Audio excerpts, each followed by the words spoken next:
Amén. Les pido por favor que abran sus Biblias. Abran sus Biblias por favor en el libro de Efesios, capítulo 1. Vamos a dar lectura del versículo 6 al versículo 9. Efesios capítulo 1 del verso 6 al 9. El tema de esta mañana: aceptados, rescatados y enseñados en Cristo Jesús. Vamos a dar lectura entonces al relato. Lo tenemos también aquí adelante, Efesios 1 del 6 al 9. Dice así: para alabanza de la gloria de su gracia, con la cual nos hizo aceptos en el amado. Verso 7, en quien tenemos redención por su sangre, el perdón de pecados, según las riquezas de su gracia, que hizo sobreabundar para con nosotros en toda sabiduría e inteligencia, dándonos a conocer el misterio de su voluntad, según su beneplácito, el cual se había propuesto en sí mismo. Muy bien, en este relato que vamos a estudiar el día de hoy, una de las cosas que puedo notar, lo habíamos mencionado también en las charlas, las enseñanzas anteriores, es que es sorprendente que en esta primera parte del capítulo 1, del verso, por decir, el verso 1 hasta el verso 14, del capítulo 1 de Efesios, no se menciona prácticamente nada, por decir nada, de lo que tú y yo tenemos que hacer para recibir algo de parte de Dios. Leyendo detalladamente, con cierta calma, con detenimiento este relato de Efesios capítulo 1, la primera parte al menos hasta el verso 14, uno no encuentra algo que Dios te insinúe a que tú hagas para que puedas tener o experimentar o recibir de parte del Señor lo que se muestra. Y en estos versos hay algunas cosas que hemos mencionado, que son regalos que Dios nos da. Pero ¿por qué, hermanos? ¿Por qué en esta primera parte del capítulo el apóstol Pablo no menciona algo que tú tengas que hacer? Porque todo lo que había que hacer lo hizo Jesucristo. Porque Él es el que trabajó para tener todo eso. Entonces el apóstol Pablo no está interesado en un primer momento en que tú hagas algo, sino en que tú conozcas algo. Que tú sepas, que tú entiendas qué cosa es lo que Cristo hizo por ti. Cuando nosotros vemos nuestra vida espiritual, o nuestra congregación, o la iglesia de Cristo en general, uno puede a veces evaluar mal y decir, bueno, estoy bien, o estamos bien, o la iglesia de Cristo en Lima, o en el Perú, o en el mundo está bien. Pero no es como vemos nosotros a veces, hermanos. Nuestros ojos muchas veces nos engañan y lo externo que está sucediendo, lo que está alrededor de nosotros, a veces nos da una apariencia de bienestar, de que las cosas están andando bien. Mi propia vida, yo puedo pensar, bueno, estoy sano, tengo mi comidita, bueno, soy parte de la iglesia, vengo a las reuniones, estoy bien. No necesariamente estás evaluando bien. Cuando uno quiere evaluar de la manera más objetiva su vida espiritual, no lo puedes hacer lejos de lo que es la norma. Eso es como la plomada que usa el albañil, es la palabra de Dios. Y en la Escritura no solo se muestra la verdad de Dios, sino cómo es que los hijos de Dios han vivido a lo largo de la historia, tanto del pueblo de Israel como de la iglesia. Entonces, cuando miramos la vida de estas personas y del pueblo de Dios, de la iglesia o de Israel, en algunos momentos uno puede ver por qué ha habido hombres y mujeres, o el pueblo de Israel en general, que ha vivido tan mal delante de Dios, pero tan mal, que a veces Dios decía, los destruyo, en este momento, yo los extermino, los mato. Y en otro momento Jesús, o el Señor le dijo a Moisés en el desierto, Moisés, escúchame, todos estos que salieron de Egipto contigo de 20 años para arriba no entrarán a la tierra que les prometí. Morirán en el desierto y caminarán 40 años en el desierto hasta que se mueran. Y Dios lo cumplió. Uno mira esto, hermanos, esa reacción de Dios. Dice, ¿por qué Dios reacciona así? Porque la vida espiritual de su pueblo era calamitoso. La vida espiritual estaba en una calamidad terrible. Una vida espiritual deplorable, hermanos, de verdad, de verdad. Tan así que Dios dijo, los mato en el desierto, los voy a matar en el desierto. Y Dios no perdonó hombre, mujer, anciano, nada. Todos los de 20 años para arriba morirán en el desierto. Solo entrarán a la tierra que les prometí de 20 años hacia abajo. Es su gracia. Pudo haber matado a todos, pero fue su gracia. ¿Por qué Dios tiene estas reacciones? Dios no es un Dios emotivo, no es llevado por las emociones, es llevado por su verdad, es llevado por lo que Él ha establecido como lo que es su voluntad. Y mi voluntad es hacer esto. ¿No quieren? Los mato. Porque Dios es severo, lleno de gracia, pero nunca olvidando la severidad, la realidad de sus palabras, la seriedad de sus palabras, la solemnidad de sus mandamientos, de su santa ley. Pero también por otro lado, hermanos, nosotros vemos otros hombres, mujeres en la Biblia, que uno a veces piensa que son de otro planeta, hermanos. O sea, tratas de seguir la pista, por ejemplo, a Abraham, y lo ves, va avanzando en años, no en meses, años, 10, 20 años, 30, 40 años, le sigues la pista y lo ves arriba en el monte Moria, guiado por una revelación de Dios, y está yendo a matar a su hijo, al que ama, a Isaac.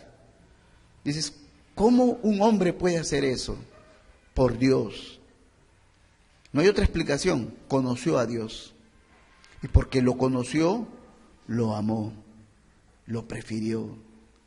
Cuando un hombre o una mujer no puede seguir en el camino, todo le estorba, cuando quiere seguir la voluntad de Dios, pero después dice, mejor no, y tiene una actitud pusilánime, adormitada, casi floja, ociosa su actitud, uno puede decir, ¿por qué no puede avanzar? ¿Por qué su corazón no se llena de amor, de devoción a Dios? Le conoce poco, o de repente no le conoce. Porque aquel que conoce a Dios, le ama intensamente. Progresivo, sí, es progresivo. Esto no es de la noche a la mañana, es asunto de años. Pero estos hombres y mujeres, algunos en la Biblia, y el pueblo de Israel en un momento, la iglesia de Dios en otro momento, han mostrado que cuando conocieron a Dios, se abrazaron a la revelación de Dios, por decir así, le vieron a Dios, sus corazones se inclinaron a Él. Traten de imaginarse, hermanos, a Daniel, un hombre de Estado, un estadista, multimillonario, poderosísimo, pero a gran escala, un hombre que tenía poder sobre muchos pueblos y naciones, que trabajaba junto a varios emperadores. Pero a él le propusieron esto, porque fue una propuesta diabólica, que deje de orar un mes a Dios. Solo un mes deja de orar, solo un mes, nada más, deja de orar. Pero si oras a tu Dios por ese mes, hay un castigo para ti, la muerte en el foso de los leones. Y Daniel, de casi 90 años, hermano, no titubeó, no se puso nervioso. Cuando se enteró del edicto real que había firmado el emperador, miró el edicto, ya sabía lo que se estaba cocinando. Miró el edicto, entró a su cuarto, abrió las ventanas que dan hacia Jerusalén, el templo de Dios, y postrado, oraba a Dios 3 veces al día, desafiando a un imperio, desafiando a toda la politiquería corrupta y horrible de su momento, porque conocía a Dios. Dios me puede librar de esta gente, pero si Dios no me libra, es preferible morir comido por los leones, pero nunca deshonrar a Dios, porque lo conoce, Yo quisiera haber vivido un solo día, hermanos, un solo día haber compartido el día completo con Daniel. Cómo tomaba su desayuno, cómo oraba, hubiera querido ver su rostro, cómo oraba. Me hubiera dicho a mí, José, vete, me interrumpes, sal de acá de mi cuarto, no, contigo no puedo orar. Era un hombre sumamente especial, cómo leía las escrituras apasionadamente. La Biblia dice que una vez le vino una revelación a Daniel, y Daniel no entendió la revelación, ¿y qué hizo?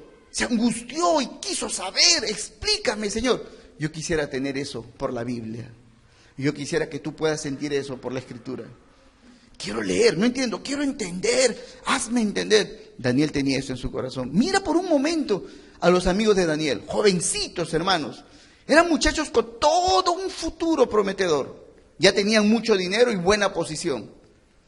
Pero ellos, ante la propuesta de adora a esa imagen, o te metemos al horno ardiendo, ellos dijeron, el horno. Preferimos el horno, pero nunca adorar a un hombre, nunca. No solo es perder el trabajo, no solo es perder la familia, quedar desempleado en la miseria, me expropian mis bienes. te vamos a quemar, vivo, estando vivo te vamos a quemar. Y los 3 jóvenes dijeron al emperador, no tenemos necesidad de responderte, es obvio, no te vamos a adorar. Bendito sea el Señor. Una semana hubiéramos querido pasar, o 3 días, un retiro con estos muchachos, honorables en extremo, hermanos. Pero ¿cómo es posible? Conocían a Dios. Por eso no hay combustible más fuerte, más potente, que pueda encender la llama de tu corazón, de pasión por el Señor, sino el conocimiento de quién es Dios. Cuando le conoces, tu corazón se inflama. Hay algo que desborda de ti. Por eso pregúntate, ¿por qué no revientas en pasión por el Señor? ¿Por qué a veces cosas tan mínimas, detalles tan baratos de la vida, de esta vida, llegan a ocupar el primer lugar en tu corazón? ¿Por qué? Porque quizás tu conocimiento de Dios está menguando. Es un privilegio conocer las cosas de Dios. Por eso Pablo comienza su epístola, el primer capítulo. No dice haz esto, haz aquello. Ni siquiera dice ora. Él ora. Él no dice, hermanos, oren, lean las Escrituras. Lo va a decir mucho después. En la primera parte, el capítulo 1, él solo dice, quiero contarles lo que Cristo ha hecho por ustedes. Y redunda como no se imaginan. Yo sé que cuando hemos leído este relato, lo lees y rápidamente lo olvidas porque son tantas frases abstractas. No es como que Juan se fue a la tienda y compró un caramelo. No, son frases que redundan y frases y frases. Y tienes que leer 2, 3 veces para memorizarlo y entenderlo. Pero Pablo está redundando, repitiendo. Se toma el tiempo porque te quiere explicar con detalles lo que Cristo ha hecho por ti. Lo que Él ha hecho por ti, que si lo conoces, si lo entiendes, si eso brilla en tus ojos, nunca, nada más ocupa un primer lugar en tu corazón. Solo Dios. Por eso es importante conocerle, hermanos. Y aun cuando tú lees la Escritura o escuchas un mensaje de la palabra y tu corazón no puede entender, tu mente está un poco nublada, pues entonces es momento de clamar al Señor, de buscar a solas, esconderte en tu cuarto, encerrarte, encadenarte allí. Señor, háblame, no puedo vivir sin oír tu voz. Si no te conozco, no te voy a amar. Y en este primer capítulo, entonces, hermanos, quiero que en esta primera parte, según estos versículos, quiero que veamos 3 cosas preciosas que Dios ha hecho en nosotros. Uno, nos ha hecho aceptos, nos ha aceptado. En segundo lugar, nos ha redimido con su sangre. Se refiere al perdón de los pecados. Y en tercer lugar, nos ha dado a conocer su voluntad, lo que le llama el misterio de la voluntad. Entonces, en primer lugar, ¿qué es lo que Dios ha hecho por nosotros en el relato que estamos leyendo? Porque ya hemos mencionado otras bendiciones en las semanas anteriores. Una primera cosa que menciona este relato es que, dice, nos ha hecho aceptos en el amado. Y quiero que noten esa frase, en el amado. Y se refiere, ¿a quién se refiere con esa frase? En el amado, en Cristo Jesús. Es a quien se le puede llamar el amado. Todos nosotros somos amados por Dios, pero Jesús es el amado. Eso solo hay 2 ocasiones, hasta donde he podido leer la Biblia, 2 ocasiones en las que se menciona esto a una persona de una manera especial. Jesús, cuando se va a bautizar, salió una voz, ¿recuerdan? Una voz del cielo que decía, este es mi hijo amado. En él tengo contentamiento, complacencia. Ok, esa es la primera. Tiempo después, unos meses, quizás un par de años, Jesús va con Pedro, Juan y Jacobo a un monte y se transfigura. Y estando transfigurado hay una nube y de la nube sale una voz que dice, este es mi hijo amado. Nunca se dijo eso de Pablo, de Pedro, de María, de Moisés, de Daniel y de Noé. De ningún ser humano se ha dicho específicamente esto, solo de Cristo. Y para todos que están en Cristo después, los apóstoles, Pedro, Juan, Pablo, han dicho a los demás, amados de Dios, porque están en Cristo. Pero ¿quién es el amado? Cristo. Y lo que está queriendo decir entonces en esta, dice, Dios nos hizo aceptos en el amado, está relacionando aquí la vida de Jesús, no su muerte. Su muerte la vamos a ver después. Está hablando de la vida de Jesús. Jesús vivió de una manera tan especial, llevó una vida tan tierna con su Padre, tan devota con su Padre, tan entregado a su Padre. Nunca tuvo oposición para con su Padre, nunca se resistió a la voluntad de su Padre. Jesús fue 100% dócil. Él lo dijo, aprendan de mí que soy manso. Él, el Dios todopoderoso, Jesús es Dios todopoderoso. Él es Dios también.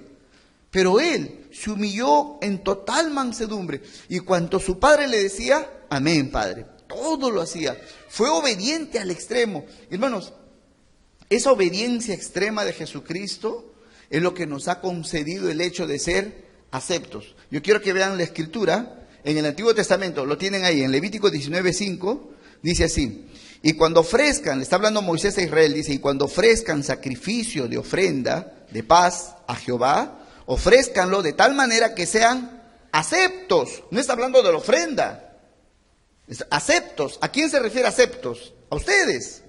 O sea, que cuando tú vas a ofrecer una ofrenda a Dios, que esa ofrenda esté presentada de tal manera que tú seas acepto, que ustedes sean aceptos. Es decir, si la ofrenda es aceptable a Dios, ustedes son aceptables ante Dios. Ahora el siguiente versículo, Levítico 22:20, también está ahí, dice, ninguna cosa en que haya defecto ofrecerán. ¿Por qué? Porque no será acepto por ustedes. Cuando tú me entregas una ofrenda, dice, que no tenga defecto. Si tiene defecto, no será acepta ni la ofrenda, ni ustedes tampoco. No voy a ofrecer eso. ¿Qué está diciendo el Señor aquí? Ustedes saben que esas ofrendas ¿a quién representan? A Jesucristo. A Jesucristo. Cada cosa que ellos hacían en relación a las ofrendas, al culto, estaba relacionado con Jesús. Porque era necesario que Jesús sea acepto al Padre en su vida justa, recta, completamente inocente, impecable, sin mancha alguna, ninguna falta, sin tacha alguna.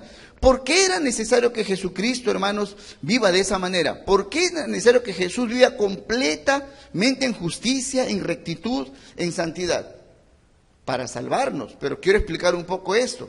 Escuchen, Jesús pudo haber nacido, bebito, engendrado por el Espíritu Santo, y siendo engendrado por el Espíritu Santo, no tenía herencia pecaminosa de Adán. ¿Amén? ¿Es verdad?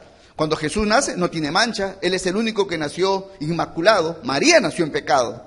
Ahí los católicos se equivocan decir que ella es la que también tuvo su concepción inmaculada. No, María nació en pecado. Era pecadora como todos nosotros. Pero Jesús es el único que nace sin pecado. Y Jesús, habiendo nacido, bebito, sin pecado, completamente justo, puro y santo, si en ese momento lo llevaban a la cruz y lo clavaban ahí, era crucificado en aquel madero, Jesús allí hubiera borrado nuestros pecados. Porque cumplía perfectamente la condición de ser verdadero Dios y verdadero hombre. Pudo haber muerto Jesús recién bebito. ¿Por qué tuvo que vivir hasta los 33 años? ¿Por qué? Era necesario llevar una vida justa. Lo voy a explicar. Si Jesús hubiera muerto en total justicia, hubiera muerto en la cruz y hubiera perdonado nuestros pecados totalmente, ¿saben lo que hubiera logrado para nosotros? Llevarnos a la posición original de Adán y Eva, en el huerto, sin pecado. Pero ¿qué hubiera pasado con nosotros? Con el libre albedrío que hubiéramos tenido otra vez, hubiéramos vuelto a pecar. Entonces Jesús quiso asegurar para nosotros una entrada al cielo y los premios de una vida justa como si lo hubiéramos hecho. Y Jesús vivió en justicia totalmente, no por Él, hermanos, porque Él en los cielos era completamente amoroso y obediente al Padre. Jesús llevó una vida justa aquí en la tierra por nosotros, a nuestro favor. Por eso que nosotros cuando entremos al cielo vamos a recibir regalos que no merecemos, premios que no hemos, por los cuales tenemos méritos. Son los méritos de Jesucristo. Bendito sea el Señor. Por eso llevó una vida justa. Ahora, ustedes recuerdan el relato. La Biblia cuenta de Abel. Adán y Eva tuvieron dos hijos, Caín y Abel. ¿Qué pasó con Caín? Caín llevó del fruto de la tierra sus verduritas, sus productos. Y Abel llevó de las ovejas lo más gordo, un carnerito, un corderito quizás, lo más gordo, lo mejor, un primogénito, lo mejor. Y la Biblia dice que Dios miró la ofrenda de Caín y no le agradó. No lo aceptó, despreció su ofrenda y también a Caín. Pero Abel miró su ofrenda y le fue agradable la ofrenda que Cristo, y Abel fue agradable. Entonces, Dios premió la vida de Abel. ¿Por qué? Si él no hizo nada bueno. Porque el premio venía por la ofrenda. Porque la ovejita o el animalito era perfecto, entonces hay un premio para él y ese premio le llegaba a Abel. Jesús vivió una vida justa, hermanos. completamente justa y recta, para que tú recibas premios que tú y yo no merecemos. Bendito sea el Señor. Por eso también dice en el libro de Romanos, el apóstol Pablo dice esto. Dice, por un pecado de Adán, todos fuimos constituidos pecadores. ¿Es verdad? Por un pecado. Pero también dice, pero por la vida obediente de Jesús, de uno, por su obediencia, está hablando de toda su vida, por la obediencia de uno, todos fuimos constituidos justos. Aleluya. Entonces, cuando tú entres al cielo, te van a llamar Carlos, Miguel, María, Julia, y tú vas a pasar. Y regalos y regalos. Señor, ¿y esto para quién es? Para ti. Pero yo no he hecho esto. Cristo. Porque según Dios, tú eres justo y justa, como si hubieras llevado una vida de justicia. Jesús hizo esto por ti. Bendito sea su nombre. Bendito sea. Por eso tú y yo no tenemos nada que hacer para comprar la entrada al cielo. Y está pagada con la justicia de Jesucristo. Aleluya. Entonces, esto, hermanos, esto era necesario que sea en la vida de Jesús. Por eso dice el Señor, por eso nos está enseñando el apóstol Pablo, Dios nos ha hecho aceptos en el amado, en Cristo. Por eso Jesús vivió de una forma tan excelente delante de su Padre. ¿Para qué? Para que tú puedas recibir el beneficio de su justicia. Bendito sea el Señor. Entonces, si Jesús ha vivido de esa manera, hermanos, Jesús ha vivido en tanta justicia y rectitud, también nos está dejando un modelo de vida a nosotros, de vivir en rectitud y en justicia.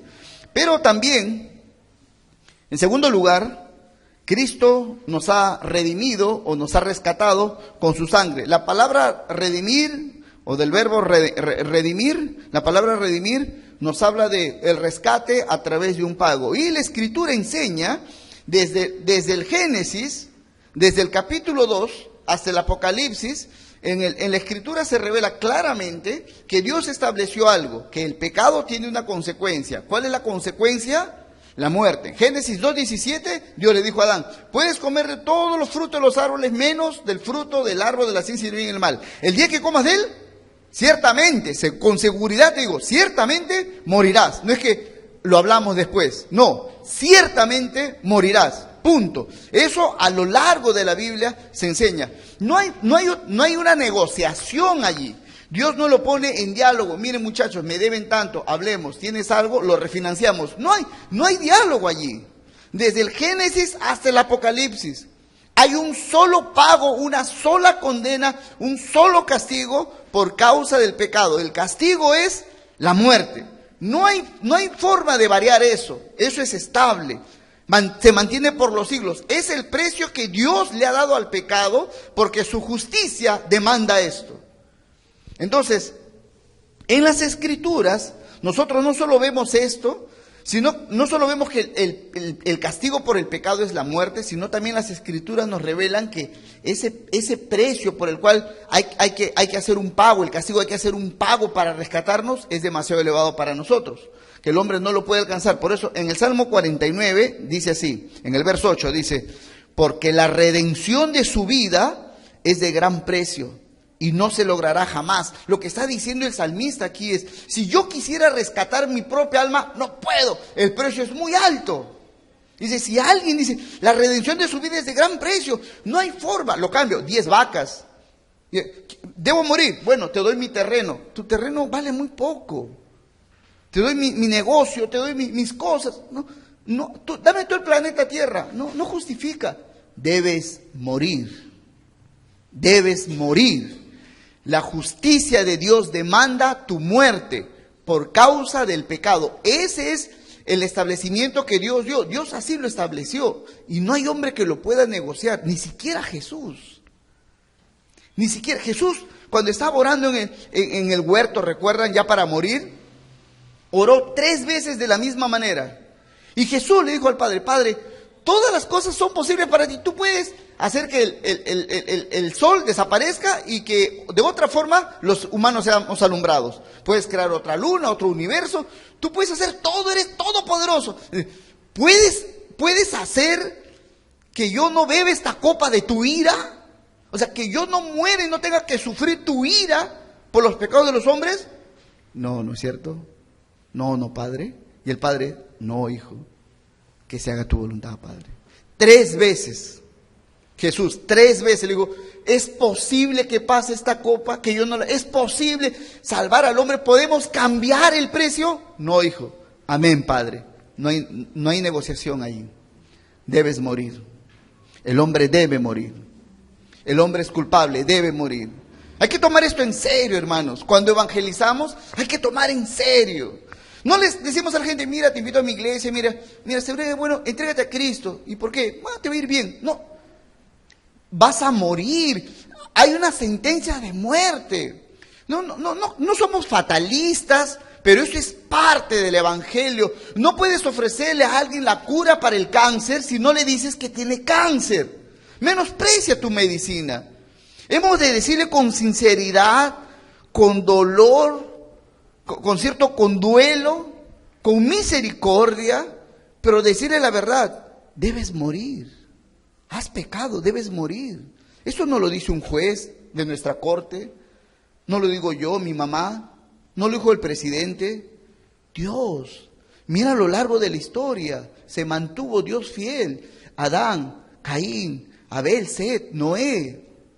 El pecado tiene una consecuencia, la muerte. Vas a morir. Y a lo largo de la historia de la revelación, Dios le dice a su pueblo, escoge la vida o quieres morir, arrepiéntete, venid, dice, estemos en paz, ponte a cuentas conmigo o quieres morir, porque no hay otro castigo. Entonces, la redención tiene que ver con pagar el precio, y el precio es la muerte. En el siguiente versículo, en el Salmo 49, 15, como hemos leído el versículo anterior, no hay forma de pagar el precio por nosotros mismos, dice el versículo 15. Pero Dios, aleluya, hermanos, siempre esas dos palabras son un regalo precioso de los cielos. Pero Dios, graba eso. Tu vida está así, pero Dios. Eso es que Dios irrumpe en tu vida, es que algo quiere hacer. Dice, pero Dios redimirá, rescatará mi vida del poder del Seol, de la muerte. Aleluya. Aleluya. Es decir, yo estoy yendo al Seol. Todos los hombres, mujeres, niños, bebitos, ancianos, pobres, ricos, intelectuales, analfabetos, todos van al Seol. Todo hombre va allí. Y si tú ves que todos van y nadie regresa, nadie sale, por más que no quiero, todos caen. Es un deslizadero, nadie puede evitar, es una corriente que los arrastra. La muerte se los jala. ¿Por qué? Porque es el juicio de Dios, incambiable. No hay arreglo ahí, no hay negociación. Si todos ellos están yendo ahí, ¿qué esperanza tienes tú? De que entrando vas a salir. No hay esperanza. Pero Dios dice, aleluya, el salmista.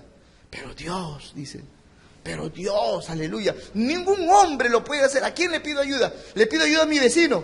No puede, él también está ahí siendo jalado. La muerte se lo está comiendo. La maldición se lo absorbe. ¿A quién me agarro? ¿De quién me agarro? Dios. Y dice, pero Dios redimirá mi vida del poder del Seol. Bendito sea su nombre. Solo Dios. Dice, porque Él me tomará consigo. ¿Qué significa? Él me tendrá a su lado. Es Jesucristo. Él tomó nuestra vida, hermanos. Él murió en la cruz por nosotros. De eso se trata la redención. Cómo Dios nos rescató de la muerte. ¿Cómo lo hizo? Fue a través del derramamiento de la sangre de su Hijo. Lo tenemos en Hebreos 11 y 12, dice así. Pero estando ya presente Cristo. Antes Dios dio un símbolo, los animales se degollaban, se decapitaban, se derramaba su sangre, eran símbolos, dice. Pero estando ya presente Cristo, sumo sacerdote de los bienes venideros, por el más amplio y más perfecto tabernáculo, no hecho de manos, es decir, no de esta creación, y no por sangre de machos cabríos ni de becerros, sino por su propia sangre, entró una vez para siempre en el lugar santísimo, habiendo obtenido eterna redención. Jesús pagó un precio tan alto, pero pagó sobradamente el precio. Si la deuda es $1,000, mira, tengo 950, ¿qué te parece? Bueno, 950 está cerca de 1,000. Ya, está bien, dame lo que tengas. No fue así, hermanos. Mira, me falta $10, somos amigos, hazme una rebaja. No es así. Jesús pagó sobradamente la deuda. Sobró la deuda. Pagó con tanta eficacia la deuda que aquel que tenía que recibir el pago, que no era el diablo, sino el Dios mismo, dijo, suficiente. Esta ofrenda es de mi agrado. Has pagado el precio exacto, lo que yo quería. Entonces, dice aquí, habiendo obtenido eterna redención. La redención, el rescate, es suficiente por todos los pecados que hemos cometido. Bendito sea el Señor. Por eso, aunque yo sé que mañana, por mi debilidad, puedo cometer una falta, puedo cometer un pecado, puedo deslizarme y hacer una tontería, una estupidez, yo sé que por la misericordia de Dios ya se me ha pagado la deuda en la sangre de Jesucristo. Luego el apóstol Pedro también dice así, en 1 Pedro capítulo 1, versos 18 y 19, dice, sabiendo que fueron rescatados de su vana manera de vivir. Es una bonita forma de decir, ¿no? Dice, tú has sido rescatado de tu vana manera de vivir. Es una forma preciosa de decir, vana manera de vivir. Lo que está diciendo es de una vida descarriada, sucia, impura, necia, insensata. Eso es lo que está queriendo decir el apóstol Pedro, pero lo dice con palabras muy elegantes. Dice, sabiendo que fueron rescatados de su vana manera de vivir, la cual recibieron de sus padres, no con cosas corruptibles como oro o plata, sino con la sangre preciosa de Cristo, como de un cordero sin mancha y sin contaminación. Aleluya, aleluya, aleluya. Ese fue el precio, hermanos. Jesús murió y cuando dice derramó su sangre, toda su sangre cubrió, embadurnó la cruz del Calvario. Está diciendo que Jesús derramó toda su vida, entregó todo. No, pudo haber muerto, hermanos, rápidamente al garrote. Le cortan la cabeza, ¡prá!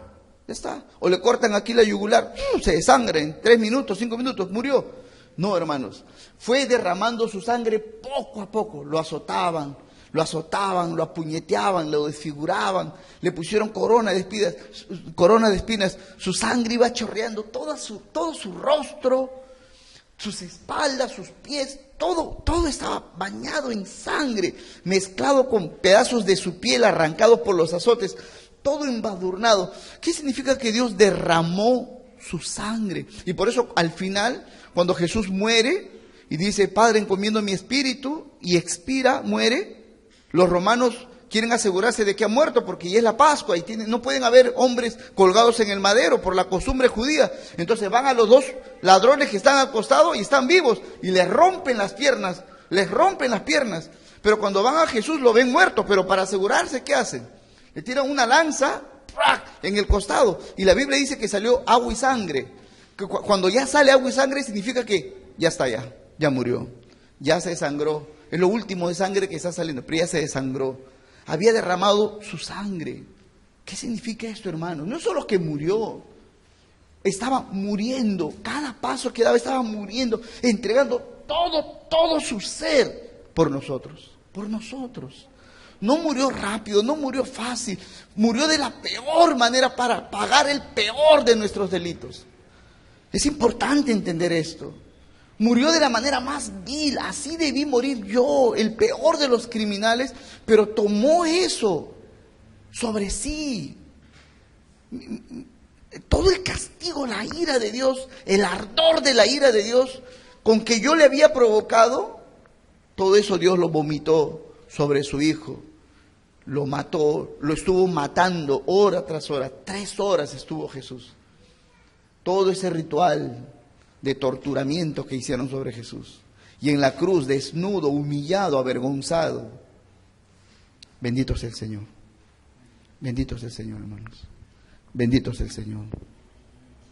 Es el poder de la redención que obró en nosotros, un gran precio. Y también dice Romanos 3:24, dice, siendo justificados gratuitamente por su gracia, mediante la redención que es en Cristo Jesús. Es decir, ahora yo he sido declarado justo sin merecerlo por su gracia a través de esta redención. Ya me rescataron. Si ya me rescató, si Cristo ya me rescató, entonces, si he sido rescatado satisfactoriamente, no tengo que pagar nada por el rescate. Nada, absolutamente nada. Yo no tengo que gastar ni 10 céntimos para pagar algo para mi delito. Mi delito costaba millones y millones. Ni todo el universo junto podría pagar ese precio. Fue la sangre, la vida preciosa. Esa vida se derramó. Fue triturada esa preciosa vida por mí. ¿Qué voy a añadir yo a esto? Sería una ofensa a la sangre de Cristo. Me voy a esforzar, sí, no para pagar el precio, para vivir agradecido eternamente. No voy a tomar esto en menos. La gente que está enferma, que en su mente no tiene la verdad de la palabra de Dios, van a las fiestas patronales, van a cada culto en las iglesias evangélicas, las iglesias católicas, de los testigos de Jehová, de los mormones, van a sus cultos, a sus reuniones, van queriendo pagar algo por sus pecados y sus delitos, con sus ofrendas o su canto. O ya vine el domingo, ya estuve en la oración, ya hice esto, ya hice mis 3 ayunos, ya que están queriendo pagar algo. Ya pagué, ¿debo algo más? No, ya listo, no vuelvo, porque ya pagaron. Es una enfermedad. Pero una persona que entiende, mi deuda es inmensa, no la puedo pagar. Cristo se derramó, fue quebrado por mí. Todo lo que tengo de fuerzas, de ánimo, no es para pagar nada, es para agradecerle eternamente lo que Él hizo por mí.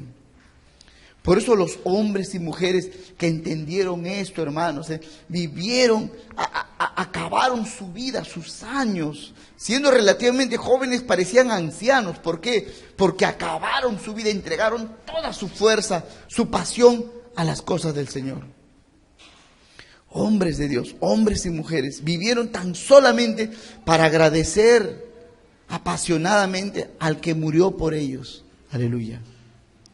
Entonces, esta es la segunda bendición que estamos viendo, que Dios nos dio redención.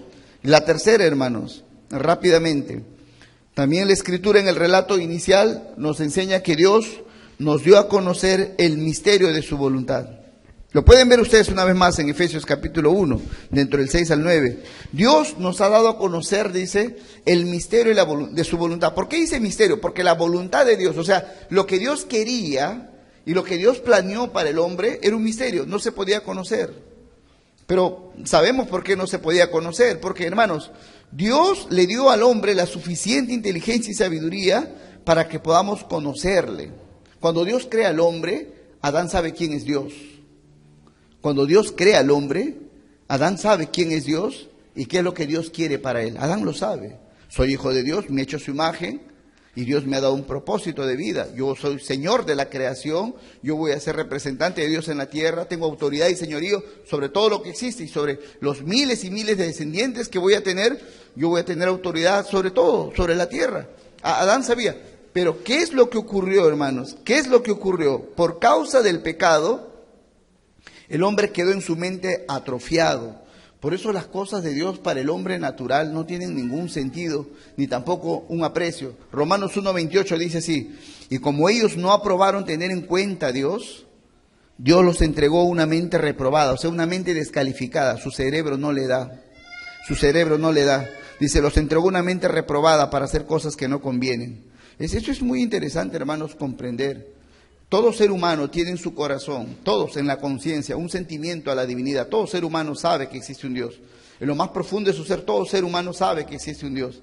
Pero la maldad de nuestro corazón es tan grande que viendo no queremos ver.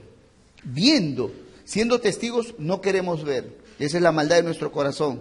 Y por eso en Efesios 1:17 también dice así: esto pues digo y requiero en el Señor, que ya no anden como los otros gentiles.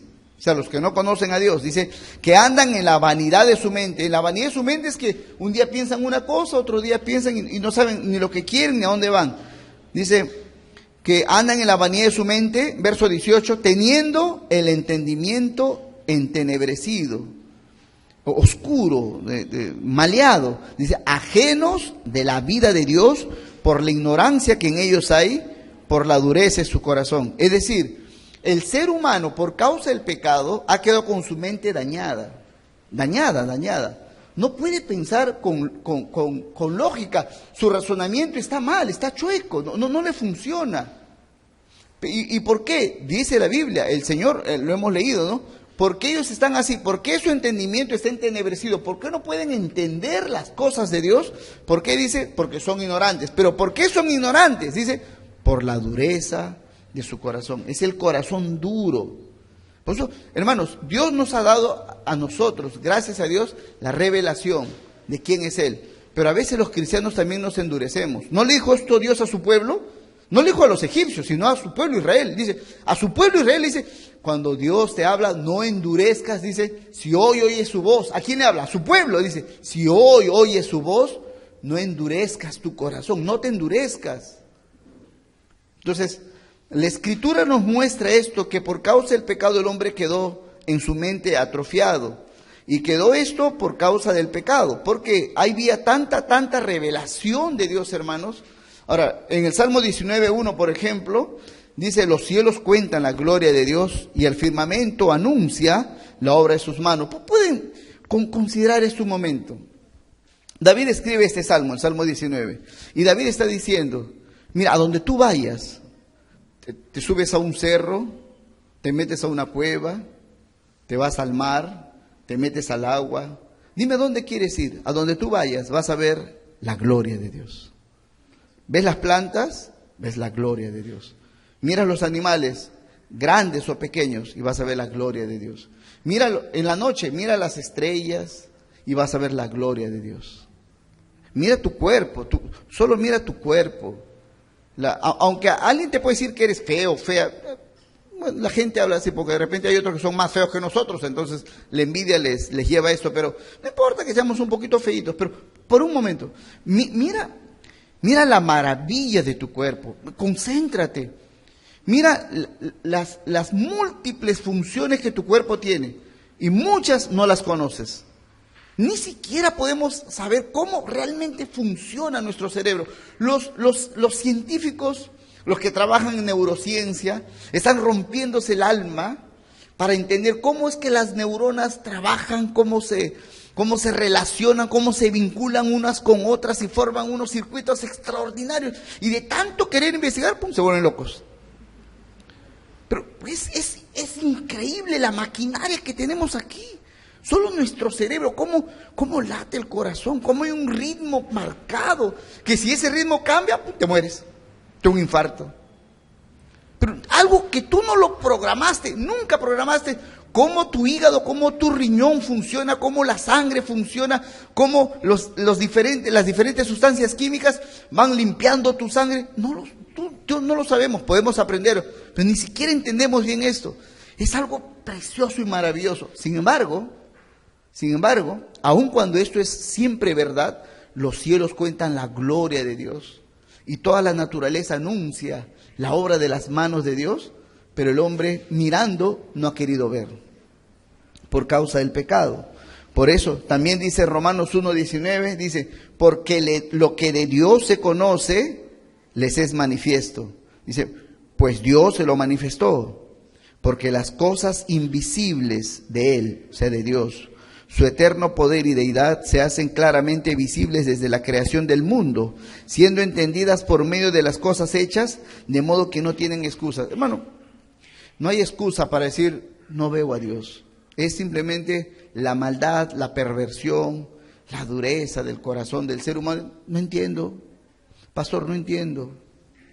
No es que no hay posibilidad de no entender, es no quiero entender.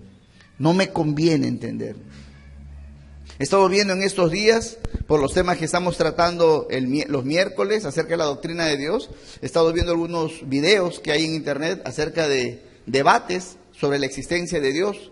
Y en estos debates pues son cristianos, estudiosos, eruditos, filósofos cristianos que están debatiendo con ateos. Y he visto las ponencias, ¿no?, por lo menos 2 o 3, y diálogos y preguntas y respuestas, y uno puede ver realmente una necedad tan grande en los ateos, pero una necedad tan grande, pero tan grande, tan increíble su necedad. Y dice, pero son hombres que han leído tanto, son hombres de ciencia algunos, han estudiado tanto, para no poder mirar un poquito de Dios en cada cosa de esta vida. Y uno de estos, que es un escritor ateo, a quien había estado viendo sus videos, sus ponencias, cómo insulta a Dios, cómo insulta, pero descaradamente a Dios. Y como que mi meta al hablar es dejar en ridículo la religión y a todo aquel que profese una religión, como un endiablado hablando, el tipo alto, fornido, muy erudito, casi da miedo hablarle porque es como Goliat hablando, tan versado y habla tan rápido y tiene tantas fuentes, y yo lo escucho y digo, es como Faraón, va a caer. Y yo pensaba así nada más, decía, yo lo veo hablar a este tipo ateo, y por otro lado, en el mismo debate veo a un cristiano que está hablando, mostrando que Dios existe de verdad, aún sin leer la Biblia. El mundo te muestra, la naturaleza te muestra, hay un Dios, lo razonable que es creer en Dios, pero el tipo se burla de Dios, se burla, toma la escritura con desparpajo y dice, ¿cómo es posible? Si Dios es bueno, la gente se muere de hambre y todo lo demás, y son pretextos que usa para insultar a Dios. Y lo miro y digo, veo a ese cristiano como Moisés, humilde, sencillo, y al otro tipo, a este ateo, como Faraón, abriendo su boca para decir estupidez y media. Yo veo la misericordia de Dios que todavía lo deja vivo. Y bueno, eso es lo que estuve viendo en estos días. Pero ayer Isaac me dice, papá, vi el video, porque le recomendé los videos. Me dice, papá, estaba escuchando a ese ateo, lo que decía, y yo pensé que estaba vivo, ya murió. A los 62 años, ha muerto, el 2011. Y dijo, oh, yo pensé que estaba vivo. No, ya murió. ¿Saben? Murió de esta manera, con cáncer. Este tipo ha escrito muchos libros. Uno de sus libros más importantes es Dios no existe. Creo que Dios no es bueno. Dios no es bueno, ese es su libro. Es un perverso, es un lisuriento, un blasfemo. Su segundo libro era sus memorias. Y en sus memorias lo único que quería decir era cuán horrible es la religión para el ser humano. Su testimonio. Termina de escribir el libro y después de presentar su libro se da cuenta que está enfermo. ¿Qué mal tiene? Cáncer. Le hacen la quimioterapia, pasa un tiempo, le dan neumonía, ¡pum!, murió a los 62 años. Tenía que caer.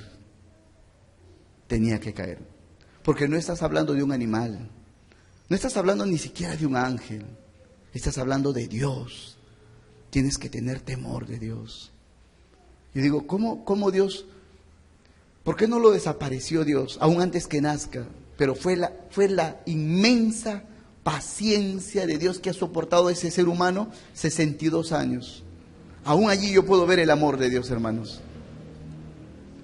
Pero tanta necedad del hombre, ¿por qué tanta necedad del hombre en negar lo que David dice? Los cielos cuentan la gloria de Dios. ¿Cómo no puedes dar gracias a Dios por un pan, por un vaso de agua, porque tienes aire para respirar, porque tienes una cama donde dormir, tienes un sueldito, tienes tus actividades, tienes talento, habilidad para un trabajo?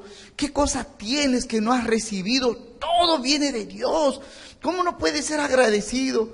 ¿Cómo incluso puedes negar que hay un Dios que te ha dado la vida?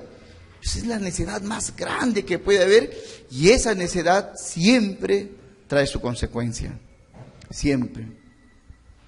Pero dice la Escritura, en el relato que hemos leído también, en Romanos 1:19 y en adelante, que esas cosas que Dios ha mostrado, lo invisible de Él, se han hecho claramente visibles a través de la creación. Su gloria se ha mostrado en la creación.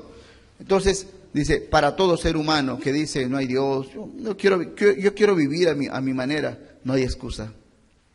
Llegará el día en que estarán delante de Dios y no podrán excusarse, porque todo, hermanos, todo lo que vemos, aún la pobreza, la enfermedad, aún la muerte, todo es testimonio de que existe un Dios que hace justicia, que gobierna el universo, que las cosas no están al azar. No habrá excusa para negar a Dios y decir no quise saber las cosas de Dios. Entonces, Dios nos ha dado a conocer, por un lado, que Él existe. Gloria a Dios. Sabemos que Él existe, pero no solo eso, también el Señor nos ha dado la inteligencia y la sabiduría espiritual para entender la salvación. Por eso Jesús una vez en Mateo 11, no lo he puesto, en Mateo 11, Jesús dijo, te alabo, Padre, Dios del cielo, porque estas cosas gloriosas las escondiste de los sabios. Todos los fariseos que tenían la ley y los doctores de la ley no entendieron ni papa de lo que Jesús decía. Pero estas cosas gloriosas, tú se las has revelado a los niños. Gente vulgar, gente que no tiene mucha instrucción. Pedro, miren a Pedro nada más. Y Jesús en otro momento le dice, Pedro, bienaventurado eres, porque esto no te lo reveló carne ni sangre, sino mi Padre que está en los cielos. Ese es un regalo que Dios nos ha dado, hermanos. Siendo tan ignorantes de las cosas de Dios, por tener un corazón duro, Dios nos ha revelado su gracia, que hay salvación en Jesucristo. Amén. Una de las cosas preciosas que Dios te ha revelado es que eres pecador y pecadora, que hemos sido pecadores. Una cosa que es precioso haber llegado a esta revelación. Si tú nunca hubieras sabido, nunca hubieras tenido en tu conciencia la convicción, he pecado contra Dios, nunca te hubieras arrepentido, nunca hubieras disfrutado del perdón de Dios. Pero Dios nos dio esa revelación, alumbró nuestras tinieblas y oscuridad y me di cuenta, he pecado contra Dios. Eso fue revelación de Dios, sabiduría. Hay que ser muy inteligente, muy sabio, para que con humildad reconozcas, he pecado, he hecho lo malo y he ofendido a Dios. Soy culpable delante de Dios. Pero no solo eso, también el Espíritu nos ha dado inteligencia y sabiduría para saber que hay perdón en Jesucristo. Aleluya. Para no buscar yo una forma de lograrme el perdón, sino ya está pagada la deuda en Jesucristo. Bendito sea el Señor. Eso es sabiduría, hermanos. Y ahora tengo paz. Sé que he pecado, pero sé que me han perdonado. Tengo paz. La sabiduría y la inteligencia de Dios me ha dado esa paz también. Pero, hermanos, algo más, y con eso también vamos a terminar. Dios nos ha dado, como hemos leído en Efesios 1, dice, nos ha dado inteligencia y sabiduría para que podamos conocer el misterio de su voluntad. El misterio de la voluntad de Dios no solamente se refiere a cómo puedes ser salvo, sino que siendo salvo, cómo vives. Y muchos cristianos están seguros de que son salvos, pero viven como cualquier vecino, viven como cualquier terrícola, compran, venden, se casan, se dan en casamiento, hacen sus cosas como cualquier vecino. No entiendo, pero eres salvo, ya no eres igual que, eres salvo, eres un hijo de Dios, eres una hija de Dios, sí, pero tengo que comer, ¿no? También tengo que vestir, y sería bueno casarme y tener aquí mis hijos. Pero ¿qué te diferencia entonces del vecino que no es salvo? Es verdad que esas cosas son parte de tu vida, pero tu vida tiene otra dimensión. Tú tienes una vida espiritual y vivirás eternamente con Dios. Entonces hay algo que te debe llevar a mirar. Yo tengo eternidad, viviré por la eternidad. Entonces en este tiempo en la tierra me preparo para esa eternidad. Y Dios nos ha dado revelación de su voluntad. Dice la Escritura en el libro de Efesios 2:10 dice ahí, porque somos hechura suya, creados en Cristo Jesús para buenas obras, las cuales Dios preparó de antemano para que anduviésemos en ellas. ¿Pueden notar esto, hermanos? Los que son jóvenes, los muchachos, los adolescentes, los que están entrando a la juventud, tienen que entender eso, el sueño del ser humano. Pero miren, hermanos, miren, yo me he ido la vez pasada, necesitaba un lugar para leer a solas. Entonces dije, ¿a dónde me voy? Biblioteca. Y me fui a la biblioteca de mi barrio, en Chorrillos. Hay una sola biblioteca en Chorrillos. Creo que este lugar será por lo menos 3 veces más grande que la biblioteca. El alcalde de Chorrillos, invertido, pues no se imaginan, millones de soles poniendo reja por todos lados. Un poco más y en reja, en jaula a cada chorrillano. Pone a los parquecitos de 1 metro por 1 metro, le pone reja. Un montón de plata ha gastado allí. Entonces yo me fui a la biblioteca y dije, porque debe ser una buena biblioteca. Y éramos solo 2 personas en la biblioteca. Una biblioteca chiquita. Una silla que me rompió la espalda. Una mesa horrorosa. Y estaba cerca de una avenida principal. Y un bullón, todos los micros pasaban. No podía concentrarme. Decía, Dios mío, qué horrible biblioteca. La gente no valora una biblioteca. El alcalde le ha puesto canchitas y juegos aquí, por allá, llenado de todas esas cosas, alimentando esas cosas. No está mal, pero ¿no puedes invertir un poco más en la cultura? Entonces dije al día siguiente, no vuelvo a esa biblioteca, me voy a otra, la de Barranco. Esa es una buena, está en el centro de la plaza de Barranco. Al día siguiente me levanto temprano, chao Mari, me voy a la biblioteca. Y me voy a la biblioteca de Barranco. Hermanos, era mejor porque tenía, creo, una banca más. Nada más. horrible. Esas mesas, yo las he visto hace 30 años cuando yo iba del colegio, me iba a la biblioteca. No ha cambiado en nada la biblioteca. Los alcaldes no invierten en cultura, en ciencia, en aprendizaje.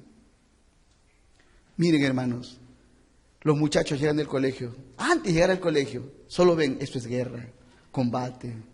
Y ahora hay novelas de todo tipo, hermanos, ¿no? Las turcas, no sé, todos los países tienen sus novelas ahora, todos los países, y hasta los hombres en el micro viendo su novela. Y yo veo hombres ya, machazos, cuando estoy yendo en el carro, cuando vengo a la iglesia, me rezo, machazos, están con su celular jugando, es un jueguito de niños, machazos. Dios mío. No pueden tomarse, aunque sea 1 hora a la semana, digo, Dios mío, 1 hora, que encontremos un hombre, un joven, un adolescente, 1 hora a la semana, que se encierre en su cuarto y le diga, Dios, dime para qué vivo.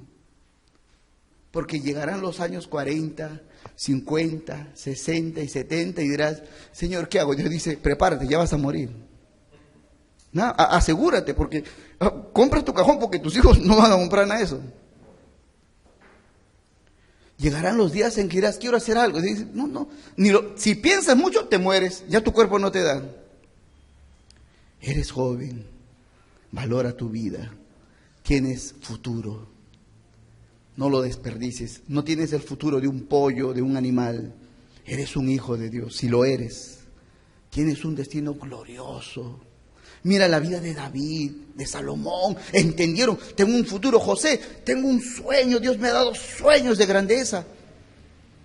Vivieron para un futuro, se prepararon, se cocinaron, aceptaron el dolor, el destierro, la humillación, todo. Pero tengo un futuro, vivo para un propósito. Mira lo que dice Efesios 2.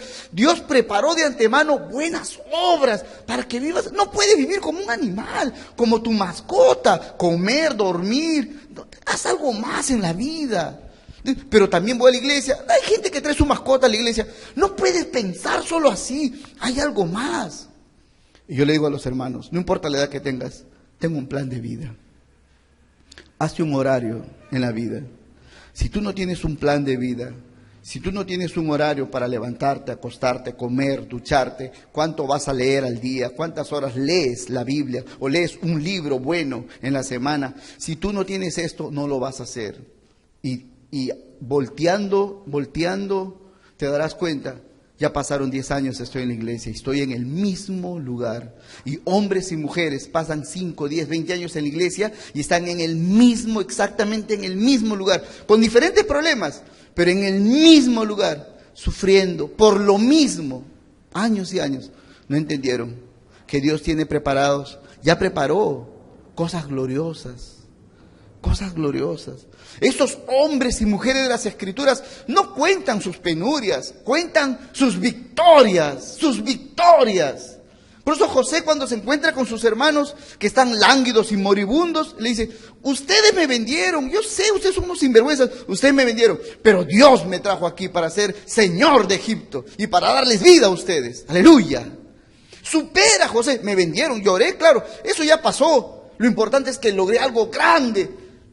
Tú tienes una historia, no solo una historia pasada, tú tienes una historia que escribir. Hay un futuro para nosotros y el Espíritu nos ha dado inteligencia, sabiduría, revelación para entender. Yo, si me queda un día de vida, en ese día puedo hacer algo grande. Aunque sea una persona, puedo darle el Evangelio y llevarlo al cielo. Algo grande. Yo puedo hacer algo grande, aunque la gente no lo valore y no me importa la valoración de la gente. Pero puedo hacer algo grande. No pierdas tu tiempo en la pantalla de televisión, no pierdas tu tiempo en el celular. Esas cosas no son malas a menos que las uses mal. Pero no pierdas tu tiempo, nunca, no permanecerá mucho tiempo tu adolescencia, tu juventud, aún tu vida adulta. Les digo a los adultos, los que tienen casi mi edad, 50, 40, 60, puedes caminar, ven a la iglesia. Todavía puedes caminar, ven a la iglesia. Cuando estés paralítico, solamente por internet ve la prédica. Pero puedes caminar, puedes ir a hacer compras. Aprende a levantarte de madrugada, aprende. Levantarse de madrugada no es algo de los esclavos. David era el rey. David decía, de mañana me levantaré. Oh, mi alma te buscará, de madrugada te buscaré. No quiero que nadie me interrumpa. Mientras todos están durmiendo, yo le voy a ganar al día. En oscuras voy a buscar al Señor. Cuando termine de orar, recién la gente se está levantando. Yo ya gané, ya le gané al tiempo. Porque tiene un horizonte de vida. Yo tengo una vida gloriosa que vivir. Es algo precioso, hermanos. Hay gente que no sabe ni para qué vive. Cristianos. Me salvó, ya me salvó. Me salvó, me sanó, me prosperó, me aseguró un sueldito, un salario. Y estoy bien. Es triste. Una vida triste, hermanos. Una vida triste. También dice la Escritura en el Salmo 25, versículo 12. Salmo 25, 12 lo tienen ahí delante. Dice, ¿quién es el hombre que teme a Jehová? Él le enseñará el camino que ha de escoger. Aleluya. Aleluya, acércate en reverencia y Señor, no quiero vivir como un animalito, no quiero ser un hijo de vecino, soy tu hijo, tú me has dado una dignidad, Señor, dime cuál es mi camino, por favor, no quiero invertir mi economía, mi salud, mis fuerzas, mi tiempo, mi ánimo, mi intelecto en cosas tan banales, quiero invertir todo mi cuerpo y mi ser en algo glorioso, algo que tenga con la eternidad. Que apunte a la eternidad. Y la Biblia dice, el Señor dice, Él le enseñará el camino. Gloria a Dios. Gloria a Dios. Aleluya. También lo encontramos esto en el libro de Proverbios, capítulo 3, verso 5. Dice, fíate de Jehová de todo tu corazón y no te apoyes en tu propia prudencia. Verso 6. Reconócelo en todos tus caminos y Él enderezará tus veredas. Nosotros somos falibles. Nos equivocamos mucho, pero cuando tú caminas y dices, Señor, yo quiero hacer tu voluntad, pero yo sé que soy torpe, Señor, tú me hablas y yo entiendo al revés, pero, Señor, yo confío en esto, no confío en mi habilidad para entenderte, confío en que tú, si me equivoco, me enderezas. Aleluya. Dice, fíjate de Jehová, confíate en Él. Búscala en oración, lee las Escrituras, Señor, muéstrame mi vida, cuál es mi vocación, con quién me voy a casar, dónde debo de vivir, a qué me voy a dedicar. Tú dirígeme, Señor, y sales, y el Señor, descansas en Él, Él te va a guiar. Si te equivocas, Él te endereza, bendito sea su nombre. También dice la Escritura, en el libro de Romanos, capítulo 12, versículo 2, dice de esta manera, no se conformen, dice el apóstol Pablo, a este siglo, sino transfórmense por medio de la renovación de su entendimiento, para que comprueben cuál sea la buena voluntad de Dios, agradable y perfecta. Este es un trabajo, hermanos. Esto es un trabajo. Dice el apóstol Pablo, no te conformes a lo que hace el mundo. ¿Cómo los del mundo averiguan qué tienen que hacer? A la Yankenpo, a la moneda. Si sale cara, a hueso. Sale sello, caballero, hago lo otro. Dios, es que no me habla Dios, entonces lo que venga. Ustedes recuerdan, cuando Jonás está en el barco, Jonás sabe lo que está pasando, ¿sí o no? Pero los tipos que están ahí están a punto de morir. Es la desesperación de muerte, es horrible. O sea, sienten que se van a hundir, se van a morir en alta mar. Y dice, ¿qué hacemos? Por alguno de nosotros está pasando esto, echemos la suerte, saquemos la suerte. Jonás sabe, no importa, palito grande, palito chico, yo sé que yo voy a perder, yo sé, él conoce la voluntad de Dios, porque a pesar que es necio, tiene comunicación con Dios, a pesar que es necio, imagínense, él sabe, echamos la suerte, Jonás cayó en ti, yo lo sé, ¿qué hacemos? Échenme, no, pero vas a morir, échenme nomás, yo sé, tranquilos, échenme, él conoce. Hermanos, el Señor nos ha separado de este mundo, no somos lo mismo, ellos no saben cómo tomar decisiones. Van donde el amigo, donde el borracho, dime qué hago, la dejo o no la dejo a mi mujer. Le piden consejos a un borracho, llaman a consejería a un psiquiatra que antes de atenderte tiene cita con otro psiquiatra, que no puede aconsejar bien, pero los del mundo piden esos consejos. Tú y yo no, tenemos la voz de Dios en las Escrituras. Entonces tú lees las Escrituras y dices, Señor, quiero saber con quién me caso, dónde vivo, a qué me dedico, empiezo un negocio o renuncio a mi trabajo. Dime qué hago, Señor. No me dices nada, bueno, pues entonces no pasa nada. Dios dice, La verdad es que tú no querías oír mi voz, porque acá tienes que trabajar. Un día, 2 días, una semana, un mes, un año, 5, 10 años. Trabajar en las Escrituras, eso es renovar tu entendimiento a través del estudio de la palabra de Dios. Eso es lo que muchos cristianos no quieren. Yo creo que Dios habla en sueños, visiones. Yo creo que Dios dirige incluso a través de lo que algunos llaman el don de profecía. Eso existe en el pueblo de Dios. Pero miren la flojera de la iglesia. Tengo un problema, me voy al profeta. Profeta, dime qué me pasa. Bueno, el profeta le dice, ráscate ahí. Muy bien. Pero es la flojera de la iglesia. Pero Pablo no está diciendo esto. Yo quiero que tú, dice Romanos 12, para que comprueben la voluntad de Dios. Tú tienes que saber cuál es la voluntad de Dios. ¿Cómo puedes saber? Lee hasta que te canses. Y Dios te va a dar su recompensa. Por eso Pablo le dice a Timoteo, su hijo. Pablo le dice a Timoteo, le dice, dedícate a estas cosas. La lectura, la exhortación y la enseñanza. Dice, ocúpate en estas cosas. Lee, pasa horas leyendo, amanécete. Si vas a perder tu vista, que sea leyendo, no mirando otras cosas. Lee las Escrituras. Esto es lo que el cristiano no quiere hacer. El cristiano quiere fácil. Señor, háblame, estoy 2 horas orando, háblame, necesito tomar una decisión. Dice, y tenías que tomar una decisión y recién me dices. Una decisión importante en tu vida toma tiempo para que entiendas la respuesta de Dios. No le toma a Dios tiempo decirte su respuesta, toma tiempo aceptar la respuesta de Dios en nuestro corazón. Por eso tienes que esforzarte a leer todos los días la Escritura y tienes que esforzarte para escuchar la palabra, venir a los estudios bíblicos, escuchar hasta que la palabra ¡prac! Rompa tu corazón, quebrante tus defensas, quedes quebrado y al final les diga, amén Señor, voy a hacer tu voluntad. Y compruebas la buena voluntad de Dios, agradable y perfecta. No es así nomás. Uno dice, amén Señor, yo voy a hacer tu voluntad. Sales de acá, ya no la haces. Porque tu corazón no está preparado, tu mente no está preparada para aceptar la voluntad de Dios y saber que eso es lo mejor. Que la voluntad de Dios es buena, es agradable y es perfecta, que Dios no falla. Entonces, es cuestión de tiempo. Y Pablo dice, hermanos, dice, no te conformes a este siglo. La gente del mundo no sabe cómo tomar decisiones. Por eso sus decisiones son malas. La gente se equivoca porque toma erróneamente las decisiones, se equivoca. Por su carne les lleva a buscar qué me conviene, qué es lo mejor para mí.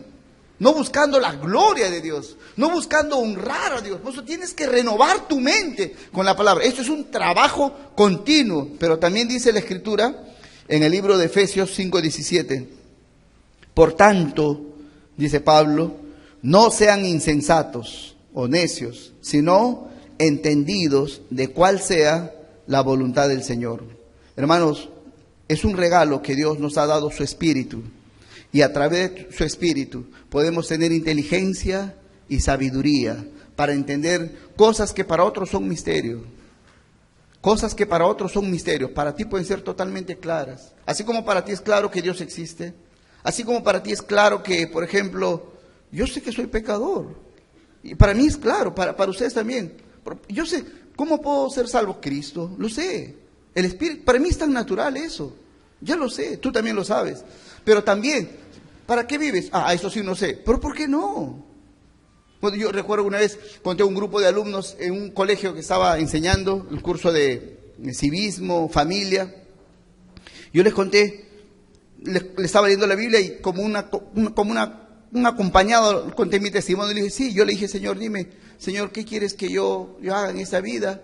Y no sabía, para nada. Yo quería ser ingeniero, nada más. Yo quería tener plata y ser ingeniero. Pero un día, algo fenomenal pasó en mi vida.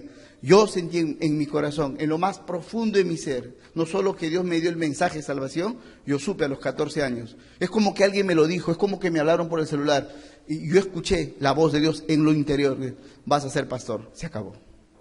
Entonces terminé la clase y una alumnita vino de segundo, tercero de secundaria. Y, profe, ¿usted oyó a Dios? Sí, le digo, sí. Pero ¿cómo se puede ir Para ella es un misterio. Para ella es un misterio que alguien diga, ¿tú oyes la voz de Dios? Le dije, yo oigo la voz de Dios. A mí Dios me habla. Pero, ¿cómo? Y me dijo, ¿cómo Dios puede hablar a un hombre? Es un misterio para ella. Para mí no. Y para ti también puede dejar de ser un misterio. pastor, ¿cómo hago esto? Ora, lee la Biblia. No tiene que ser un misterio para ti, porque el Espíritu Santo está en ti. ¿Cómo hago? Tengo tantos problemas. Ora, pregúntale, no te quedes con un misterio. No es misterio para ti, es misterio para el que está en las tinieblas. Tú eres un hijo, una hija de luz. Hay luz suficiente para ti. Abre los ojos, abre tus ojos, dedícate. No es cuestión de leer 5 minutos, tienes que ser disciplinado. Aprende, esfuérzate, pasa horas leyendo la palabra. No entiendes, clama, Señor, hazme entender. Quiero entender, porque si no conozco tu voluntad, voy a ser un necio, como dice Pablo, un insensato. Y el insensato hace tonterías, desgracia su economía, destruye su hogar, destruye su salud, arruina su tiempo. No hace nada en esta vida, es un necio, vive como el animal. Nosotros tenemos trascendencia, tenemos la sabiduría disponible que el Espíritu nos da por la palabra. No te va a revelar Dios su sabiduría en una bolita de cristal. No vas a llamar al profeta para que te dé las grandes revelaciones. Dios te ha dado esas preciosas revelaciones en las Escrituras. Y no las vas a encontrar si no las buscas denodadamente, decididamente, diligentemente, esforzadamente en las Escrituras. Hermanos, son 3 regalos preciosos que hemos visto en esta mañana. Dios nos ha hecho aceptos en Cristo Jesús. Aleluya. Él me acepta por Jesucristo, por su vida justa. Dios me ha dado redención, pagó un rescate. El precio de ese rescate fue la vida entregada, despedazada de Jesucristo, mi Salvador. Y en tercer lugar, el Espíritu Santo me ha dado inteligencia y sabiduría para conocer su preciosa voluntad, para que esa voluntad ya no sea misteriosa para mí, sino sea una revelación grande, bella, magnífica de lo que yo tengo que hacer para con mi Señor en esta vida. Amén. Vamos a orar. Padre Santo, Señor amado, en este día te alabamos, exaltamos tu santo nombre. Señor, Padre, ¿cómo poder agradecerte? ¿Cómo poder explotar de gozo y a la vez de reverencia delante de ti, Señor? ¿Cómo poder estar tan entusiasmado por ti, Señor? Te pido, Padre, que tus palabras penetren tan hondamente en nuestro corazón, en nuestro espíritu. Que nuestra alma, todo nuestro ser, nuestros pensamientos sean, Señor, inundados con la luz de tu palabra. Que la gloria de Cristo inunde mis ojos para amarte intensamente, Señor. Yo te pido por mi vida, por mi propia vida, Señor, y por mi amada iglesia, Padre, para que tú hagas de nosotros un pueblo que te ama intensamente, Señor. Te pido, Señor, ayúdanos a madurar, ayúdanos. Padre, inclina nuestro corazón hacia las Escrituras. Enséñanos a levantarnos temprano para buscarte en oración, para quitar toda cosa vana, Señor, que interrumpe nuestra comunión contigo. Enséñanos a perder cualquier cosa, pero menos la comunión contigo, Señor. Todo, Señor, todo, dejar todo, si fuera necesario, por estar contigo, Señor. Llénanos con tu Espíritu Santo, Padre. Te suplicamos, Señor. Queremos que tú nos lleves a un nuevo nivel, Señor. Que podamos madurar, Señor. Que como personas que estamos avanzando en ti, te preferimos a ti, te deseamos a ti y podemos ponerte en el primer lugar en nuestra vida, Señor. A ti sea la gloria, Padre. Oramos en el nombre de Jesucristo. Amén. Amén.